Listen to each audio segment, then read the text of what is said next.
이 자리에 오신 관객분들이 아까 입장하실 때 질문들을 적으신 걸로 알고 있는데요. 그에 대해서 생생한 답변들을 들어보는 시간 한번 갖도록 하겠습니다. 이른바 이찬진에게 묻다. 네, 준비되어 있죠? 이렇게 준비했는데 이거 안 하면 너무 억울하잖아요. 이건 짧게 답할게요. 네. 자, 그러면 예, 스포츠는 제가 농구를 좋아합니다. 근데 잘하냐면 잘하는 건 아니고요. 쳐 주세요. 제가 예. 읽어드릴게요. 네. 제가 하겠습니다. 그냥 주십시오. 어렸을 적 별명은 뭐 있었는데 창피하니까 얘기할 거 없고 그렇게 평범한 학생이었습니다. 네. 학창 시절에 성적이 좋은 편이었습니다. 뭐 네. 흔히 말하는 고등학교 때 전교율동도 해본 적도 있고. 네. 배고파요. 밥 사주세요. 예, 빵 사 먹으세요. 네. 실시간으로 지금 올라온 그런 질문들도 있거든요. 그걸 제가 또 여쭤볼게요. 네, 이거 그만할까요? 네, 네. 이거 뭐 이렇게 하면 이건 뭐 다 하는데도 5분밖에 안 걸릴 것 같은데. 네.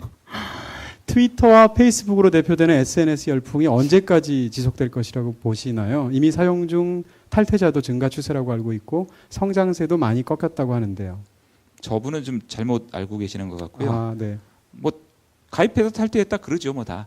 그 다음에 이제 뭐 증가세가 늘 이렇게 스카이락 할 수만은 없으니까 그래도 계속 늘고 있는 거죠? 뭐 계속 늘고 있는 것 같고요. 근데 이렇게 표현할 저게 언제 유행이 지나가느냐보다는 언제 일상화돼서 더 이상 화제가 안 되느냐. 인터넷도 요즘 인터넷에 대해서 토론하지 않잖아요. 그러니까 SNS가 새로 나와서 없어지는 게 아니고 그냥 자연스러운 게 되는 거예요. 이메일에 관해서 토론하세요? 이메일이란 우리 인생에 어떤 영향을 미치고 안 하시잖아요. 그냥 이메일이잖아요. 그러니까 SNS도 그 열풍이 가라앉는다라는 거가 아마 없어지고 이런 게 아니고 너무나 흔해져서 이제 더 이상 화제가 안 되는 그거는 뭐 한 3, 4년 지나면 없어지겠지만 뭐 그리고 흔히들 또 SNS 다음은 뭡니까 이런 걸 말씀하시는데 잘 모르겠는데 모든 게 다 자연스러워질 겁니다. 알겠습니다. 지금 인터넷 방송 어차피 중계되고 있어서 질문 하나가 더 들어와서 이것까지 질문을 드리겠습니다. 네. 네이버의 미투데이 그리고 다음에 요즘으로 대표되는 한국산 SNS가 트위터에 비해서 부족하거나 취약하다고 생각하시는 점 혹은 강점이 있다면? 근데 여러분들이 아시는 페이스북 얘기를 오늘 별로 못했는데 페이스북이 한 달에 한 번이라도 거기 로그인하는 사람이 8억 명이래요. 전 세계 60억 중에. 그러니까 뭐 아프리카 이런 데 빼고 나면 사실은 이 문명 국가에서는 페이스북 안 쓰면 거의 야만들 정도고 실제로 미국, 영국 이런 나라들은 인구 대비 페이스북 페네트레이션이라 그러는데 이 침투율이 거진 반이거든요. 근데 그렇게 보면 우리나라 SNS가 뭔지 정에 따라 다르겠지만 그 전 세계에서 제일 세다는 페이스북이 우리나라에 와서는 12명에 1명뿐이 안 하는데 싸이월드는 사실 거의 다 했거든요. 유행이 좀. 그러니까 그런 면에서 보면 우리나라 SNS가 뭐 부족하지도 않고 미투데이도 가입자가 뭐 600만, 700만 뭐 이렇고 그러니까 그런 어떤 특성이 있는데 우리가 지금 SNS라고 말하는 그런 특성을 많이 가진 서비스가 트위터고 페이스북이었던 거죠. 약간 다른 성격의 SNS인지 뭔지는 그렇게 안 불렀지만 싸이월드가 많이 줄었다는데 아직도 많이 쓰고 있거든요. 그러니까 좀 질문이 약간 그런 관점의 차이인데 굳이 얘기하자면 그런 식의 SNS는 왜 우리나라 서비스가 센 게 없을까요? 겠죠.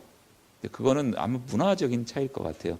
오늘 강의를 마치시면서 그리고 오늘 또 행사를 마치시면서 특히 젊은이들한테 마지막으로 해주고 싶은 말씀이 있다면 어떤 말씀인가요? 네, 오늘 우선 이동진 기자님께 꼭 한번 쓰시라고 말씀드리고 싶고 젊은 분들이라고 말씀드리면 제가 세상을 바꿀 수 있습니다라는 표현을 여러 번 얘기를 했는데 우리가 그들을 바른 길로 인도하리라. 그게 뭐 큰 정치인이든 대기업이든 우리 사회를 어떤 좌지우지하고 있는 그런 오래된 습관이든 거기다 햇빛을 비춰주면 다 뽀송뽀송 마르고 건강해지고 병균도 없어지거든요. 그런 뭔가 우리가 불만스럽게 생각하는 것에 대해서 비칠 수 있는 햇빛이 뭐냐라는 거죠. 뭐 특별검사고 막 누구를 응징하고 괴롭히고 너 물러나라 이런 걸 거냐? 아니라고요. 우리 옛날에 그 옷을 벗기는 바람과 햇빛 얘기 있잖아요. 이렇게 우리가 햇빛이 돼서 할 수 있는 방법은 뭐냐면 긍정적인 사고방식을 가지고 그 사람에게 상처 주지 않고 자극하지 않고 좋게 말하면서도 얼마든지 그 사람이 느낄 수 있게 만들어주는 그런 방법들이 있다라는 거죠. 이 2년 후에 3년 후에는 여러분들이 대화하고 싶은 누군가는 트위터나 뭐 이런 걸 안 하면 저 사람은 혹시 난독증이 있는 것은 아닐까? 탐 크루즈도 그렇다 그러던데. 혹은 저 사람은 뭐가 이 바람을 펴서 뭐가 나오면 문제가 있는 것이 아닐까? 라고 의심할 거예요. 그리고 여러분들은 그 사람들을 상처 주는 게 아니고 용기를 주고 힘을 내게 도와주고 뭐 말을 걸어주고 그러면 세상은 옳고 바른 쪽으로 갈 거라고 보거든요. 그렇게 여러분들이 만들 수 있을 거라고 전 생각을 합니다. 아님 말고. 네, 이찬진 대표님과 함께한 LIG 손해보험 3인 3색 톡 콘서트 오늘 첫 번째 시간이었는데요. 제가 생각했던 것보다 훨씬 더 파격적인 시간이었던 것 같습니다. 자, 흥미롭고 유익한 말씀 오늘 굉장히 감사하고요. 지금까지 이찬진 대표였습니다.